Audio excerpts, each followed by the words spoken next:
করতে গেলেন, আজমির শরীফে ওয়াজ করতে গেলেন, খাজা হুজুরের দরবারে গেলেন। খাজা হুজুর হিন্দের বাদশাহ দরবারে গেলেন। আল্লাহর ওলি মুজাদ্দিদ জামান কিছুক্ষণ বেশি 3 থেকে 3.5 ঘন্টা আল্লাহ পাকের ওলি মুজাদ্দিদ জামান, আল্লাহর ওলি মুজাদ্দিদ জামান খাজা হুজুরের দরবারে 3 থেকে 3.5 ঘন্টা হিন্দিতে ওয়াজ করে বলে দিয়েছিলেন। ওই মজলিসে সবাইকে বলে দিয়েছিলেন, ও খাজা হুজুরের দরবারে মানুষেরা, ও হিন্দের দরবারে বাদশার মানুষেরা, ও খাজা হুজুরের দরবারে মানুষেরা, তোমরা যে চেষ্টা করো চাদর চড়ানো তবলা বাজাও, এগুলো শিরক নাজায়েজ হারাম, এগুলো থেকে তোমরা বিরত থাকবে।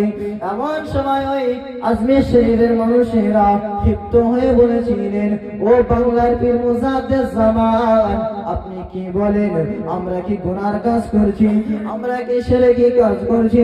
এমন সময় আমার আপনার পীর মুজাদ্দিদ জামান বলেছিলেন, ও আজমির শরীফের মানুষেরা, ও হিন্দের বাদশাহ দরবারে মানুষেরা, তোমরা ঠিক কথা এতদিন আজমির শরীফে বসবাস করো, তোমরা ঠিক কথা হিন্দের দরবারে বসবাস করো, কিন্তু একটা কথা তোমরা কখনো বলতে পারবে, তোমরা কি আজমির শরীফ হুজুরকে দেখেছো?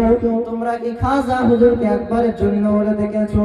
এমন সময় আল্লাহর মুজাদ্দিদ জামান বলার ফলে ওই মজলিসে যতজন বসেছিলেন আল্লাহর মুজাদ্দিদ জামানকে বলেছিলেন, ও বাংলার পীর মুজাদ্দিদ জামান, আমরা ঠিক কথা বসবাস করি আজমির শরীফে, কিন্তু আমরা খাজা হুজুরকে একবারের জন্য দেখতে পাই না। হুজুর আসছে তাকবীর, নারে তাকবীর, নারে তাকবীর, আওলাদ মুজাদ্দিদ জামান, আওলাদ মুজাদ্দিদ জামান, জোরে সোরে তাকবীর, নারে তাকবীর, নারে তাকবীর, মাসলাকি মুজাদ্দিদ জামান, সিলসিলা মুজাদ্দিদ জামান, নারে তাকবীর।